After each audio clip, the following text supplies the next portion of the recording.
Welcome to Hitting Home. I'm Arif Khan, and thank you so much for joining me wherever you're receiving this content, whether it's online or on cable, on YouTube. I'm glad you're here. Markets continue to change, so do people's personal circumstances and scenarios, and anybody who's been paying attention to the market for the last few years has known the seasons are sort of out of whack, and it's really not so much what the markets are dictating, but what our personal finances and our personal needs that are really dictating the moves that we make. And joining me today is an expert with nearly 2 decades of experience in the real estate market and making sure that people get the most for their dollar. And Jackie Jones from Remax Crosstown, thank you so much for joining me on the show today. Thank you for having me. I'm so excited to be here with you today, Arif.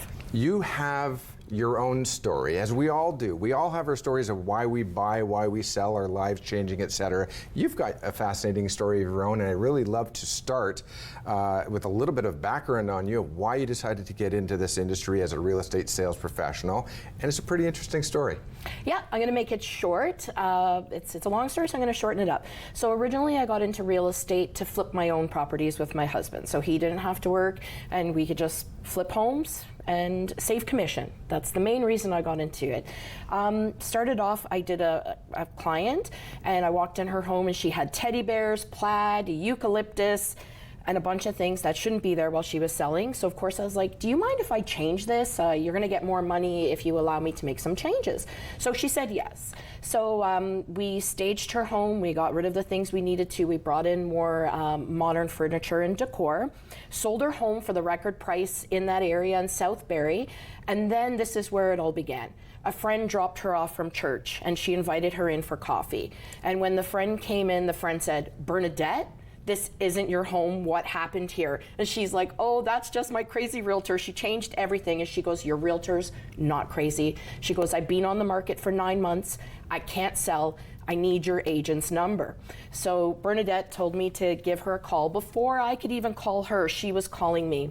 So I went over, long story short, looked at her property, and I said, you know, for $2,500 back then, I could completely transform your home. So she said, let's do it. So she canceled her listing. We spent $2,500 on her property. We did some paint, some lighting, some little repairs. We staged it. We put it back on the market. And remember, she sat 9 months on the market. We sold in multiples in just 3 days. And that's where it really began, because people then started calling me to do what I wanted to do for myself for them. And then everything changed. We kind of put the brakes on what we wanted to do, and we started building a staging warehouse, and we just started doing it for client after client after client. Well, and isn't that an amazing rush?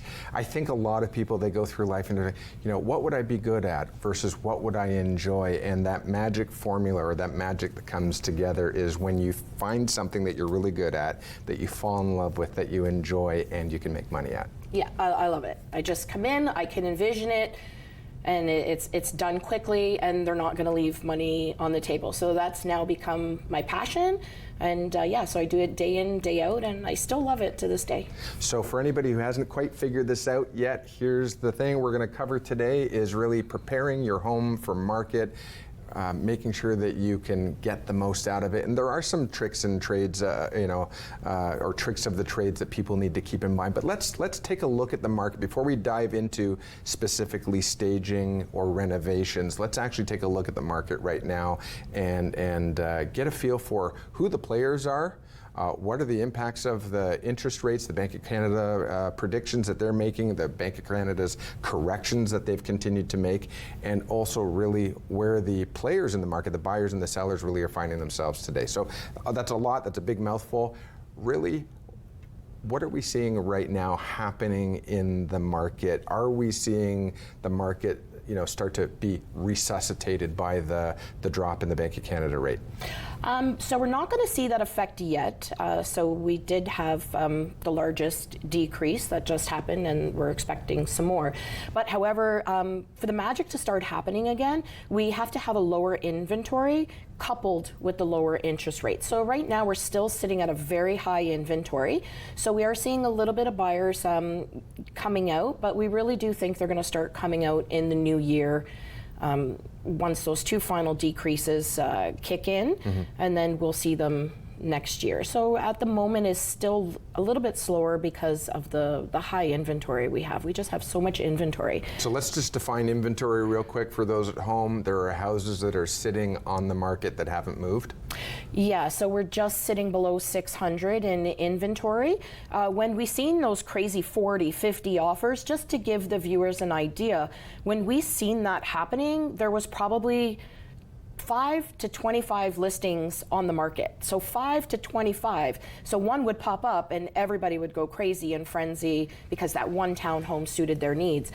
Now with 568 listings sitting on the market, there's a lot to choose from. So in order for your home to sell, it needs to be priced well and it needs to look well. So things are still selling, but they're well priced and they look good. Oh, you're teeing us up, which is really good. Let's get into a little bit though. So the Bank of Canada has lowered its rates. They say our job is done, our mission's complete. We've lowered the rate of inflation, which I have my own inside voice on to some of that as well. However, there are still people, as you said, who have not decided to actively jump in as a buyer yet. There may be a few reasons for that. Maybe they're still suffering from some higher credit risk issues. Maybe they got themselves into some lines of credit, some credit card usage as the rates were high or as the economy and they were struggling in their own personal lives with record household debt, et cetera. So there are some things that are holding people away from buying yet. However, couple that with the excess inventory, this is really where you come in, and you've built your career based on helping your clients differentiate themselves from the other inventory on the same street or the other inventory in the neighborhood, et cetera. Talk to me about your philosophy and really how you've sort of created a signature for yourself regarding staging and renovations. Well, it's important to stand out. We just took a listing in Barrie South End, and she was a little concerned because there was quite a few properties on her street. The street never gets listings for sale, and all of a sudden they just started popping up like crazy. And she was in the process of getting ready, and she panicked a bit, and she's like, how am I going to sell? Now there's a bunch on the street for sale. Long story short, she knew the drill, so she put in the effort. She decluttered, she cleaned, we staged, and we're the only ones who have sold on that street. So we had a successful sale because we used a strategy of pricing correctly and having the best product on the street. So now the other agents on the street, they're calling me and they're like, what did you do to sell that property? We're still sitting here. So it's, I guess they say you got to put in the elbow grease before you go on the market because you get one time to make a first impression. So she's happy now, and they're actually out today looking to purchase a home. Mm-hmm. So there are a lot of agents in the area.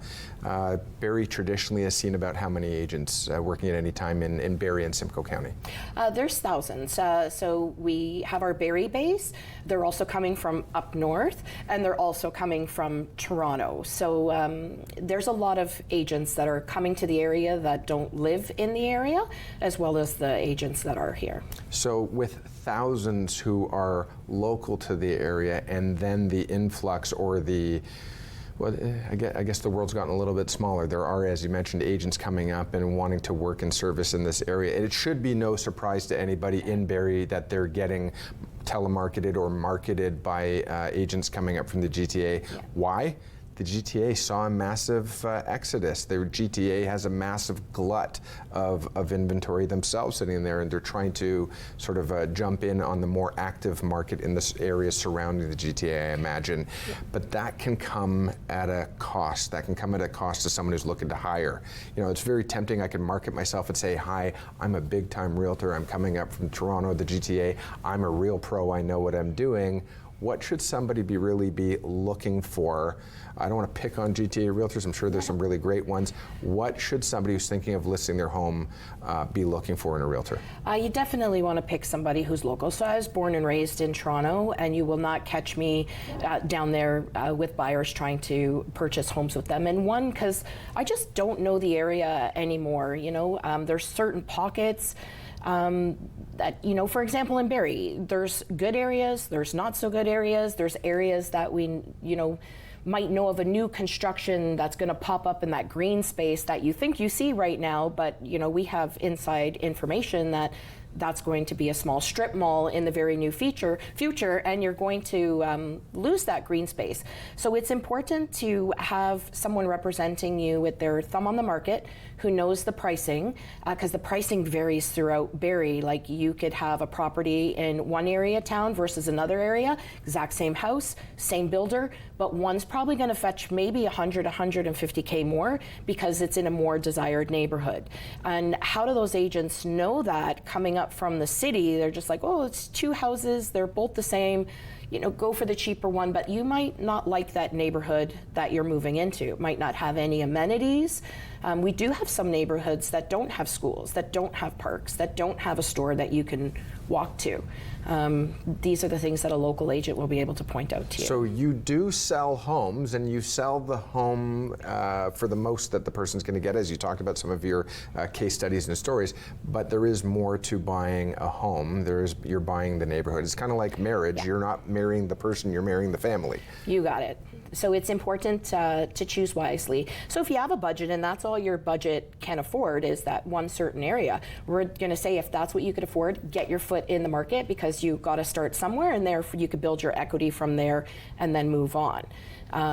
But if you were having choice, it's good to be able to rely on your agent and say, you know, how many renters are in this area compared to this area? Because we do have pockets, because we have the college and the hospital, we do have pockets that have a lot more rental properties. Some people are fine with that. Other people are like, we'd be like to be more in a family-oriented community. So hiring local and hiring someone who's working with your colleagues, for example, know the area. Now, it is possible. We did see this, certainly with the run-up in prices over the last couple of years. We did see people who put themselves in a pretty awkward position where they might have overpaid for a home, and I know you've got some stories on that.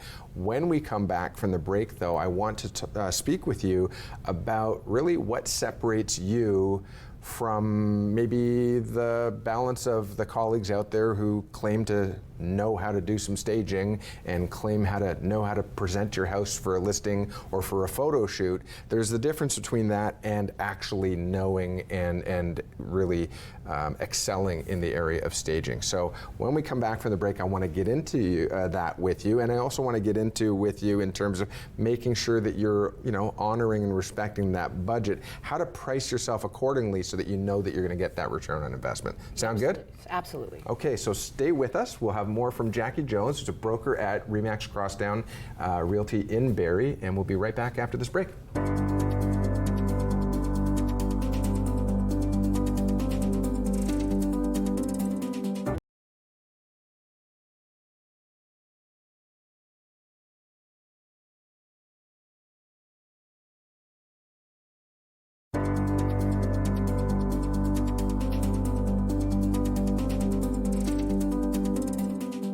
Welcome back to Hitting Home, and I'm sitting here with Jackie Jones from Remax Crosstown Realty in Barrie. Jones sells homes. You do. You have built a reputation around transforming homes into incredible showpieces. We were talking before the break really about, again, getting the most for your money, getting the most out of the market, knowing your market. Here we are. I'm ready to list my home. And one of the things that I learned along the way is that realtors are often really good at selling homes. They're great sales representatives, but they also seem to have taken a sort of a side interest in family counseling or psychology or helping people sort of let go. And I've been into a number of homes where you see some of the homes, you're like, I don't know how this is going to sell. I don't know who would buy this. What are some of the challenges that sellers really face in terms of, getting ready to list their home? They've got to let go, and they want to move on to that next chapter of their life. And the stories could be different, but I imagine there are some stories and maybe, something that our audience could take away if they're thinking about getting ready to sell, to really, make the most of the scenario. Yeah. So most sellers decorate, design their home to what they like. So for example, my mom's older. So my mom, that's the collection age. They got Stein collections, spoon collections, all kinds of collections, art collections. That's not going to sell your home. So it's a little bit harder, you know, when you go into someone's home and they have very unique decor. For example, red walls, red flowers, red throws. Red's a very hard color to sell, and a lot of buyers think red costs a lot to cover up. They automatically think, that's a lot of work. I have a very good eye, so as soon as I'm able to walk into a property, I am able to somehow strip everything back and envision it the way it needs to be, and then I have to communicate that to the client.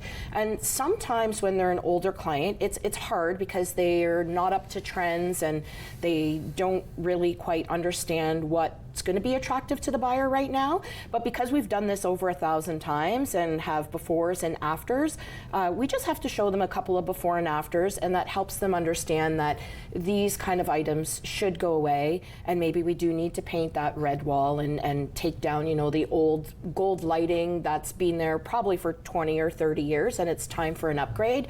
But because we have the before and afters, it really helps those clients see the transformation, and then they're on board. Well, I will tell you that I've sold a few homes in my time, and I remember there was an era where that red wall, it was about an accent wall. That was the feature, that was the trend, whether you want to look at Home and Garden TV, Martha Stewart or whatever, that was the thing that was trending, was that accent wall. So guilty, we had one. Hated it, we had one. So one thing is paint. We'll get into that. We'll get into some of these really good returns on investment. But you mentioned something that was really important. That was to depersonalize. And what's behind that? Why is that so important to depersonalize? You want to get rid of all your family photos. Some people have these huge wedding photos, you know, collages all through the homes of photos. But what happens is that really distracts your buyer. So the buyer comes in, the agent's already in another room trying to show them, and the buyers, they're all sitting, oh, it looks like they went to Cuba. Oh, they have 5 children. It looks like they got married in Mexico. And really the buyers get stuck on these photos of who lives in the home and whose property this is. And you're like, okay, come on guys, like we're gotta go look at the kitchen. So to kind of just stop that from happening and not distract your buyer, just remove them from the beginning. We want to set the stage with nice pieces of artwork where the buyer could come in and see themselves living in the property, not see the family that got married in Mexico and had the Cuban vacation. They want to see themselves living in there, because that's when the magic happens. That's when they're going to go home and they can't stop thinking about the property because they see themselves in it, and then they bring you an offer. Got it. Now, you talked about a few simple steps to think of when this could be a daunting task. I mean, I've moved a few times, and each time I've sworn I'm never going to move again. So it can be overwhelming. It can be daunting. You mentioned there's one of the couples may be elderly, or the family may be growing, and the house is no longer useful. But it can be daunting. It can be. Where do we start? And I've got a photo I want to show everybody because one of the things you talked about was decluttering. Yes. Talk to me about the importance of decluttering. Decluttering is the most important thing that you could do for your home, along with cleaning, because if you have 2 large furniture pieces in a small place, you're going to make it look even smaller, which the buyer's just going to walk in and go, oh, my stuff can't fit here. Just having a lot of extra things are going to take their eyes all over the place. It's not going to photograph properly. It's not going to show well in the photos online, and it's not going to show well in person. So that's very important. And sometimes if you can't do it yourself, because some people, they could have a back injury, or they can't walk, or they just don't want to do it, there are services available, and I recommend investing in those services, because that's the most important thing you could do, is let's make the rooms as big as they can be, and let's place the right size furniture in those rooms. One of the things we do a lot is get rid of old wooden tables and replace them with glass tables. That's really key, actually. I think, and then we'll get to that picture in just a second, but I can remember, I know that depending on the different stages and eras of my life, I've collected stuff. My father passed away a couple of years ago, and I know that I inherited and actually didn't just inherit, I wanted to hang on to some of these memories or these pieces of him, and I can imagine how easily it is. And if I'm picturing my own home right now, I'm sure that my home is not sort of a cutout of a magazine that was perfectly presented. It might be mixed and matched, put together. So what I want to do, though, is just throw up a photo, because when I think of moving, and I think of perhaps the last time I moved, and no, this isn't a photo from me in my life, but my mind went to this photo that's going to come up on the screen right now. And if you have a chance to look at it, you'll see it now on your screen at home. That gives me anxiety. Yes. And I could imagine somebody going, okay, I know I need to sell my home, the time is right, but I don't even know where to start. Yes. So this particular photo, it's an older gentleman. He was actually very stressed out. He let the kids come back with the grandkids. So actually none of those toys are his.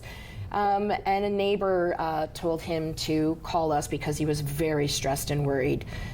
We completely transformed his home for him. We helped him with the decluttering, with the garbage bins.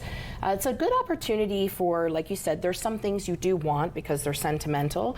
What can you give away, and what can you sell? So this is a great opportunity before you move to the new house to do one of those three things. But he went with the plan completely. He was like, do whatever you have to do. And so we took everything out of the home and then brought all the staging pieces in. And I think that that's key. So let's take it. Oh, sorry, I think we might have the wrong photo up. Do we have the wrong photo? That's it. That's it? Yeah. That's it. That's the same property. Okay, I don't know if we can go back and forth on that or not, but oh my goodness me, you almost. Yeah, I almost didn't recognize it. Yeah. But here's the thing, you brought up a great point, and that's gorgeous, by the way. That is absolutely beautiful, and I'm sure you'll tell us the punchline to the story in just a moment. But we're not talking any renovations at this point. We're talking about decluttering and maybe just essentially emptying out the room or the home and then staging it. I want to talk to you about staging in just a second, but before we go there, I imagine that there are people who feel a sense of guilt. These are my baby photos, or these are my baby clothes, or my baby's toys, et cetera, and I don't want to get rid of it. There are so many people who, and so many service providers and not-for-profit organizations that are serving the community right now. In some cases, they can use those goods. In some cases, they can't for sanitary reasons, et cetera. But not everything has to go to the landfill.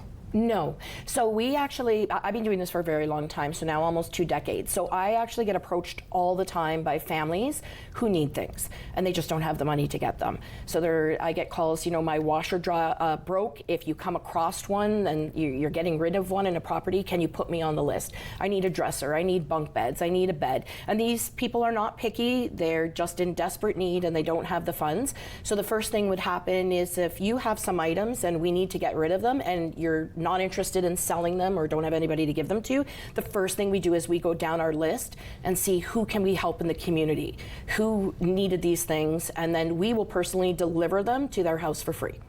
So that's the first thing we do. Okay, and there is a misconception out there, and I mentioned it earlier, I alluded to it, and I don't want to put you in an awkward position with your professional colleagues out there, but there's a difference between staging and staging. There's a huge difference. So all realtors on their website, it is going to say they do staging. What's important when you're selecting your realtor that you want to hire is to ask them the questions. So I see you have staging on your website. What does that really mean?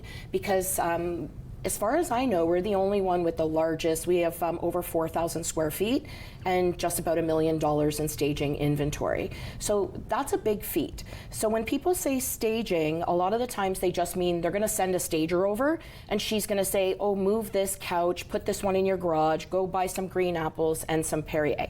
And that's considered staging.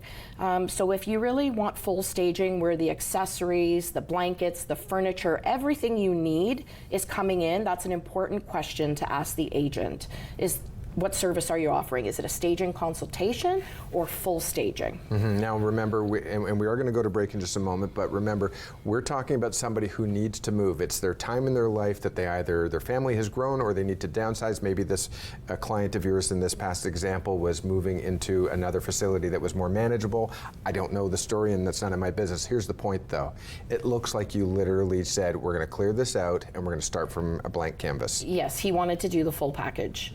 So he reaped the benefits. He did not leave any money on the table. He sold for a great price, and he allowed us to come in and do everything that we needed to do to the home. Okay, now you mentioned earlier in the first segment that there was a home that you recently were representing that client, and somebody else, a realtor from a neighboring property reached out to you and said, my home's been on the market forever, it's not sold. And that was a staging scenario here. Yeah. So tell me the difference. What happened there? Well, that's the story I was telling you earlier, is that we had a client and she was listing, and as she was preparing, homes started popping up on the street like crazy. So she was very worried. She's like, no homes go for sale on my street. Now all of a sudden I'm getting ready. One's popping up every other day, and she's like, this is terrible. Long story short, she's the only home that sold on that street, to the point where the other agents were calling me going, how did you sell? We're still sitting here. And really it was the preparation that we put into it, because you only get one first impression. So put the elbow grease in first, do your cleaning, decluttering, your staging, then take your photos, then go on the market. It's kind of hard to go backwards.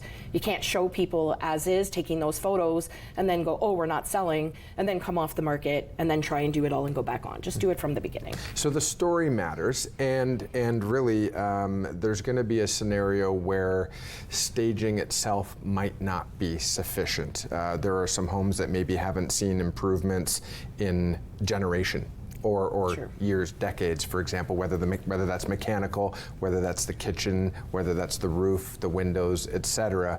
When we come back from the break, I want to really get into the business case of where and when it makes sense to decide we're going to actually make an investment to sell, or before we sell, even though I'm not going to live in this home once this renovation is done. But I want to get into the business case behind a sound renovation with you. Okay. Sound good? Sounds great. So stay with us. After this break, that's what we're going to get into. More from Jackie Jones. We'll be right back.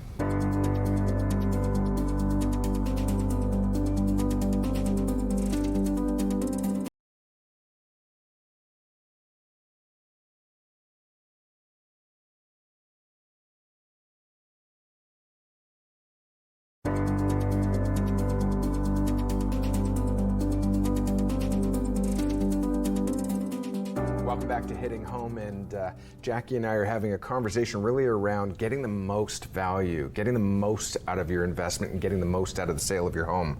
And we talked earlier about the importance of decluttering, about depersonalizing, about the importance of the prospective buyer being able to imagine themselves personalizing the home and living there and enjoying that experience. And some of that can happen through decluttering and staging and really making the home look as, how would you say it, the most potential, right? Yes. Sometimes, though, a little bit of work really does need to be done. Some things have been left in a state of disrepair. They've seen their end of life on certain elements. What are some of the most common things that you see that maybe even home owners living there don't even realize that they left a little long? Well, it could be a range of things. We've flooring, kitchens, bathrooms, everything. It just depends on the home, but once we get in there, we could evaluate where they should put their money versus where they shouldn't, because you can blow money in the wrong places that you'll never get a return on. And this is where we would advise you, hey, don't put money over here. You're not going to get a return. Let's instead take that money and put it over here, and you're at least going to double or 3-4 times your money. So I can imagine, myself included, where I've got my favorite sweater, holes and all, and I'm like, what do you mean I need a new sweater? My sweater's perfectly fine. I love my sweater. Stay away from my sweater. It takes a special somebody to be able to walk into a home and sit down with them and be frank, and at the same time, gentle. Yes, it does. But again, because of the history that we have and over 1,000 homes that we've done, the proof is in the pudding. So if we can produce it to you and show you, you're more likely to understand what we're trying to help you achieve. Now, you alluded to that earlier in the show, that you actually show some people some case studies and some before and afters. Obviously, budget's going to become a factor. If you tell me I'm going to make 5 times my money, that's great, but I've got to have the 1 times my money to pour into it first. Tell me some of these scenarios that you walk in where you can, you know, I mean, I imagine renovations can range from anything from $10,000 to $100,000 or more. Yeah, so for us, we've been working with our contractors a very long time, so we actually can do more for less because we're saving you 40 to 60%. So we just finished a huge reno in Barrie South End. That reno, if you were paying retail, would have cost somebody about $150,000. We did it for the total, we just totaled it up, $83,000. So we're able to do more for less. I went to a home once, a very large home, 4,000 square feet above grade, and she's like, my budget's 10 grand. They needed painting, lighting, bathroom doors, and all hardware. And so when I said that to her, she was like, well, you're not gonna get that because I just had a paint quote for 10 grand and that's all I could do. I said, well, let our painters come in and do it. Long story short, we did everything I mentioned for $8,600. So not only did we beat her painting quote, we were able to add all the door hardware, all the new light fixtures, and all new bathroom mirrors for less than what she just would have got for painting. I'm trying to wrap my head around that. That's pretty impressive. Now, here's the thing. You did mention, I think you said 17 years you've been in business. You've built up your inventory and of staged asset or staging assets, but you've also put together a team of contractors. Yes. So we've been doing this for a long time. So we have systems in place. So we just did an 1,800 square foot home with 4 bathrooms, 5 bedrooms, kitchen, everything down to the drywall. We did removed a pool in the backyard, regraded, built deck steps. That's the one we did for $83,000. That entire project only took us 5 weeks. From the time we got the key to start the demo to the time we were hitting the market was 5 weeks. That comes with a lot of experience and our strategies. So everybody has a date that they're coming in. It's seamless, no hiccups, no mistakes, no errors. Now, why would I spend $83,000 just to sell my house? We increased their value $300,000. That's why. Sounds like a good lottery ticket to me. So there's the business case. Now there are going to be renovations. We're talking about renovations now at this point. Help me dispel some rumors or some old wives' tales, whatever you want to call it. There was a thought, I would say, for years that said your best bang for your buck is going to be in paint as well as kitchens and bathrooms. True, false, or yeah? So I get that question a lot. As soon as I walk in the door, they're like, "I heard it's kitchens and bathrooms." In my experience, that's false. Your 2 biggest bang for your bucks will be paint and lighting. That's where you're going to see the biggest return. And then if you have money left and, let's say the bathroom or kitchen's falling apart, then we could talk about those items. Because if your cabinet doors are falling off and they're all damaged and you can't get them back on anymore, then yeah, of course, the kitchen's going to help you. But a lot of the times, those kitchens and bathrooms just need refreshes. So we'll paint out the vanities, we'll change the light. All of a sudden, it looks like you've did a complete reno, but you haven't. Same with the kitchens. Might be a brand new, oak kitchen. Doesn't look so great, but we paint it out, we put in new countertops and a backsplash, and it looks like you got a new kitchen.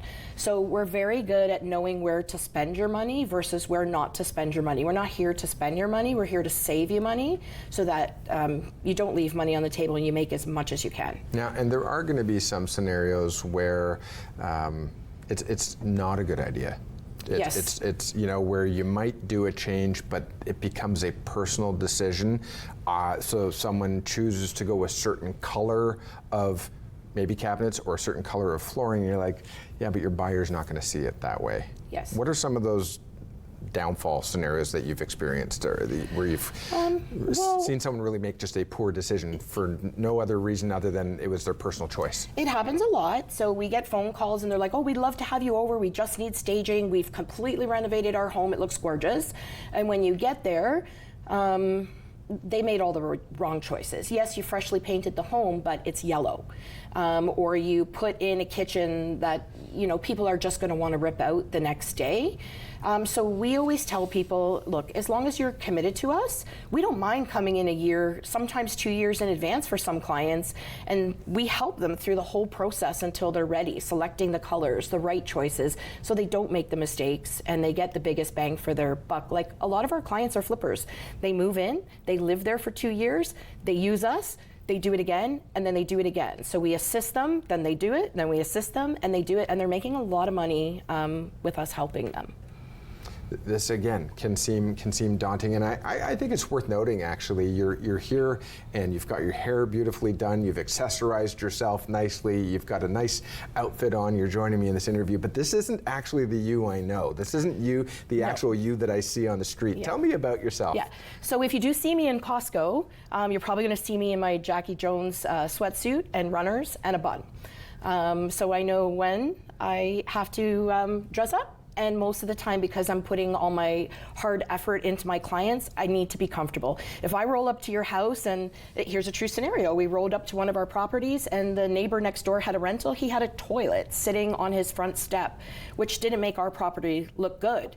And we knew that next door wanted to get rid of that toilet. So we pulled up, my husband goes, is that the toilet everybody's talking about? I'm like, yep. So we jump out, we grab the toilet, and we disposed of it for free. We don't even know the neighbor, but it was affecting our property. So you can't do that in high heels. So I prefer to be comfortable so that whatever we run into, we're able to tackle it on spot. Excellent. So we do have an example of some of the works, the before and after that you've done. Again, this is a little bit beyond decluttering. This is a little bit beyond staging. Staging probably comes in after the reno, but we've got a scenario that's going to come up on the screen right now, before and after.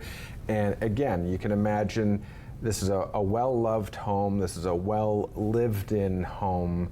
You know, I don't know exactly what year or what vintage it is, and it's kind of funny actually. Old doesn't necessarily mean vintage. Old sometimes can just mean old. But here's a scenario where it's a lovely home that's been well used, but they want it to sell and ready for staging, ready for someone else to see themselves living in here. Here's a great example, actually, and I'm glad you got that up here. I was going to ask you to describe it, but I'm going to actually tell you what I see. Sure. And I see fresh, I see vibrant, bright, fresh colors with a nice accent on the fireplace. I don't think you re-bricked it. It looks like you probably painted the brick, but the furniture is modern, it's spacious. But here's the other thing that I see. It's what I don't see. I don't see the existing buyer's family on the wall. I don't see the personalization there. Yeah, and it's neutral too. So we add color, but we add color through the accessories and the furniture. So everything is neutral. So it doesn't matter who purchases this home, whatever style they have will fit right in. Excellent, I love that, and thank you. And I imagine there are a whole bunch of, I imagine people can go to your website and see some before and afters and things like that on there. And we have a new website coming. Oh, you do? Oh, okay, well, excellent. So we'll look forward to that. But so, in terms of a renovation, though, is there sort of, I'm not going to be the one doing the work. I've got to have some faith and trust that you know what you're doing. Yes. So when you walk into my home and you have an opinion of it, basically, I know you're working for me. I know you're trying to tell me that you're going to get me the most for my money. What's my job as a seller? To approve the budget. That's it. We'll do everything from A to Z. You'll be very pleased with the amounts of the quotes that come in. Everybody's just like, wow, that's lower than I thought. Approved. And then once everything is approved, we just hit the ground running. And really, you don't have to do anything but approve the budget. Approve the budget. Okay, so there's got to be some research that goes into it, though. Like, you know, I've lived in my house for X number of years. Who's buying my house? How do you know what's going to sell? Well, I've been doing this a long time, so I have a lot of experience. So we automatically, as soon as we walk into a home, we know who the buyer is most likely going to be. We're usually 99.9% right on that. And then we gear our design to that buyer. Okay, and so now I know we didn't get into this, and there's not, but curb appeal matters as well, and I want to get into a whole bunch of landscaping with you. I'm sure there's tons of things that you could do, but what are some things that we can do to make sure our curb appeal is right? Touching up your front door, replacing your doorbell, replacing your home's numbers, and outside lighting is really important. And then cleaning up your flower beds. If you're missing grass, add some seed, because that's really the first impression. Some people, it has happened, some people will pull up and look from the outside and go, oh no, we're out of here, and they don't even walk in. So it's important to get them through the door. So outside's just as important as inside. It is, and I have seen a bit of a trend, and again, I don't know if this is a fad or a trend or if there's, but some people are replacing siding, some people are replacing siding with stucco. Is that something that we want to get into at this point? We don't run into that very often. Sometimes we have to paint siding because it's just still in great condition, but it's worn and faded. So we have done that with a special paint. It doesn't come off. But that's not really one of the things that we see very often. Pets. Hide them. We all have pets. We all love them, but there are a ton of buyers. Like it's funny. We were just talking about this last week in an office meeting. We have clients. They have pets, and they're out looking at homes, and they're like, "Oh, we won't buy this house. It has pets," even though they have pets. So we say, like, if you can, remove the dog dishes, remove any evidence of pets, because there are buyers that will look at the photos, see that you have pets, and choose not to come. So if you can, hide it. So when we come back from the break, we've talked about the importance of having an agent or a broker who knows the neighborhood. We've talked about the importance of decluttering and depersonalizing and staging. We've talked about the importance of getting a great return on investment from maybe a minor to moderate renovation. When we come back from the break, let's talk about, now that that's all done, what do we need to do to get the most out of our home? Okay. We'll be right back with more from Jackie Jones.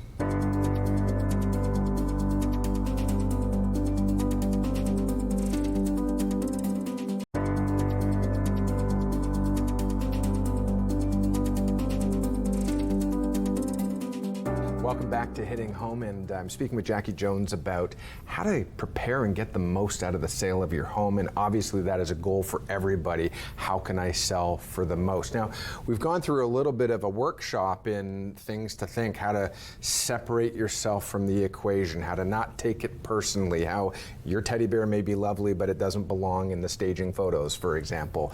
How to do some things on a budget, simple things like painting and decluttering. But we also talked about what staging isn't, which may not just be shuffling your old stuff around and trying to make it look better. We talked a little bit more about maybe when there's a bit of an investment that needs to be made, but I gotta ask you, I mean, we talked about things between a few $1,000s up to, I think we got up to about $87,000.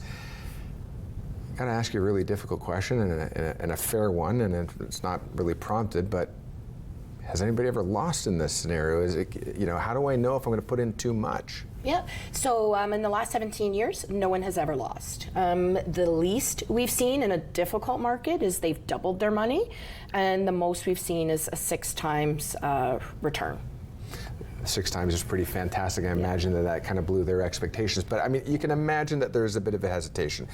We don't know who's calling you to sell their home, and are they moving because they're tired? Is it a job relocation? Is it a military relocation? Is their family growing? Are they family downsizing? Is there a separation? There could be a whole bunch of reasons why somebody could be selling. And really, I guess it comes down to the business case. And I think that that's really important, is that there's got to be a good business case to, 1, sell, and 2, to make the investment to sell. And then once we've made these investments to either stage and or renovate, if nobody sees it, well, then all that sort of goes down the drain. So I imagine marketing becomes a big factor. Huge factor. So you can't, I wouldn't put all my blood, sweat, and tears into a property and not market it properly.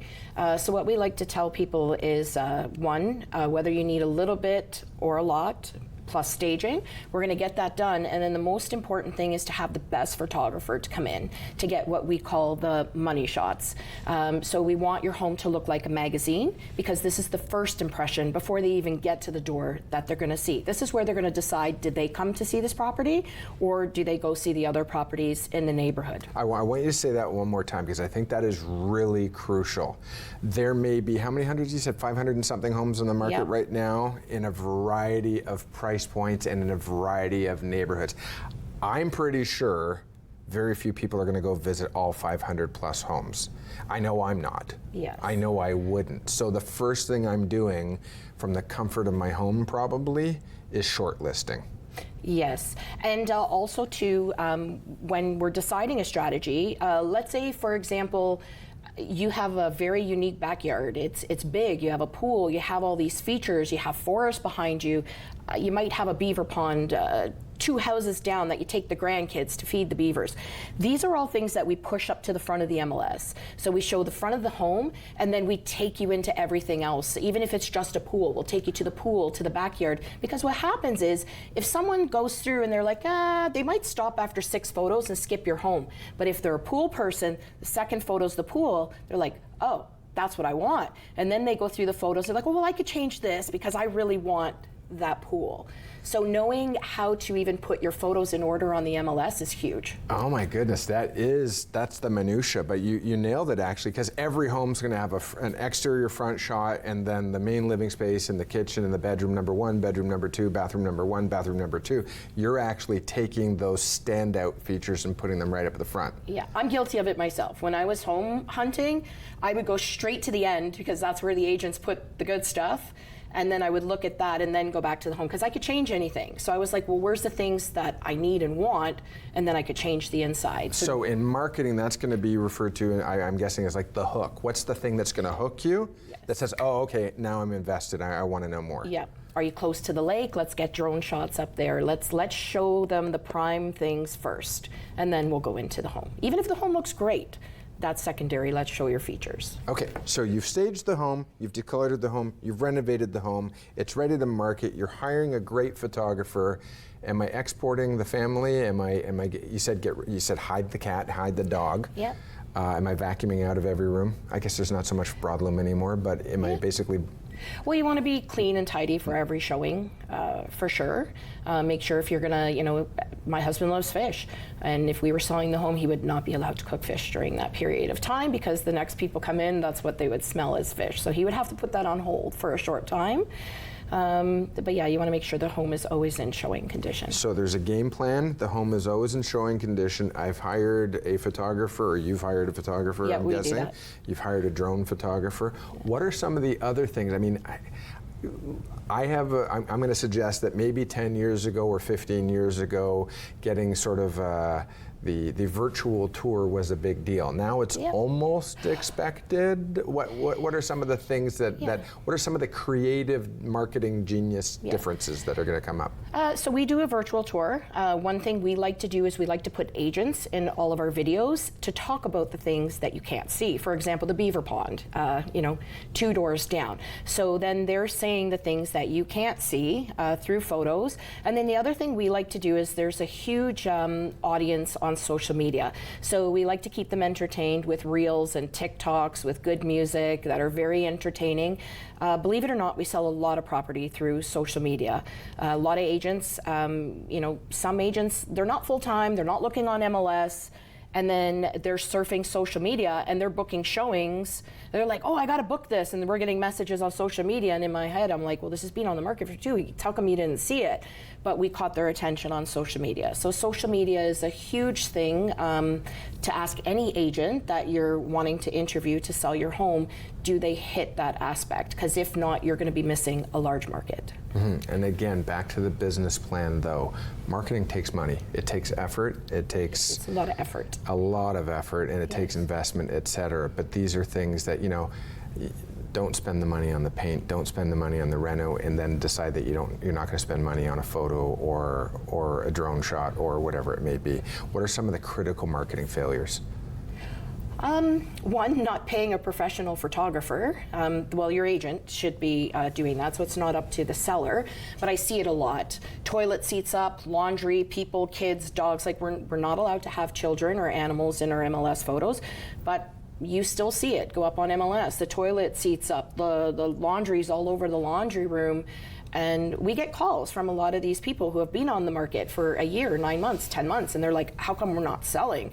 And we just show them their MLS and be like, this is why you're not selling. Let's quickly change this around and get you back on the market and properly. Mm-hmm. So there is a lot to consider, but so is pricing the home. Yes. You can be the most expensive house on the street, or you can not. There are people who, and I know very close, I've seen this with my clients as well, they must hit a certain number. I'm not selling, the pride gets in the way. I'm not selling this for $1 under. and I'm thinking about the interest rates. I'm thinking about the cost of it staying on the market. We're, sorry if I'm time stamping this right now, but we're about to enter the Christmas Hanukkah season, and I imagine people aren't going to be moving necessarily on Christmas or on New Year's. I don't know, I could be wrong. But if you don't sell, what's the cost of staying on the market? What's the cost of carrying this home, et cetera? So what are some things to think about the right season to sell? Yeah, so normally like the two busiest seasons are spring and fall. The season where you actually get the most money is actually January and February because the inventory drops over the Christmas holiday. So again, inventory drives the market. So there's not much inventory in January and February, and then the homes get a higher price. March is the busiest, April is the busiest, but you don't necessarily get the highest price because the inventory is high during those months. So now there's some competition? Yeah, that's when everyone's like, my pool's open, my gardens look good, so we want to, or they're, you know, we always hear, well, my parents said historically the best time is spring. Well, it is the busiest time, but if you're looking for top dollar, the top dollar most likely is going to come in the January or the February market. Now, if I'm an investor, what am I looking for? A house that's been on the market for a long time, maybe 200 days or longer. Those are the ones that are usually going to have a lot of wiggle room. That's where we hear the term motivated seller at that point? Yeah. Okay. And some of them, some of them have a lot of flexibility, but they have the mindset where they're like, well, they'll just give me an offer that's $100K lower, and I'm willing to take it, but I'm not reducing my price. So you never know. You could throw in an offer on something that's been on the market for 200 days, and that seller's only willing to budge a little bit. But there are those sellers out there who are waiting for that person to just throw the offer, and they have tons of room that they will move in. Now, if I'm a buyer and I'm not yet represented, but I'm searching MLS, there are some things that I learned about that was pretty fascinating, actually. For example, depending on how you price your home, you might fall inside or outside of a filter range. Yes, that's correct. What do I need to know if I'm selling? Don't list at $1,009,000 because then you're going to be, like you said, in a different range. It would be better that you just did the $999 instead of that $10,000 more. That $10,000 more is just going to hurt you in the long run because you're in a different range. So it's not just a marketing gimmick. There's actually some science behind it. Yes, absolutely. Okay, so I'm listed, I'm staged, I've had a drone photo, open houses. They work. So some agents will tell you they don't work, and I believe it's because they don't want to do them, or maybe they don't know how to interact with the people correctly. We sell a ton of properties from open houses. We just listed one on Thursday. We're getting an offer later today, and it's from an open house. Now, if I hire, because we see a lot of teams out there, for example, Yes. if I hire Jackie Jones, the Jackie Jones team, who am I getting? I'm going to come to every listing appointment because I have to see it, I have to visualize it. What my role is on the team, my role is to design, renovate, and market. Negotiations, paperwork, and everything else, communication along the way. Other team members are really good at that, and that's their strong point, and that's where they're going to focus. So I have to personally attend so I can make sure you're marketed and prepared properly for the market. We have covered a ton of ground in this hour, and I really want to thank you for it. If people are interested in seeing some before and afters or getting a little bit more information, I imagine your site's got some information. It's joneshomes.ca? Correct, and they can also check us out on social media. Excellent. Jackie, thanks so much for spending the hour with me. I really appreciate You're welcome. it. Thanks for educating our audience, and we will see you next time on Heading Home.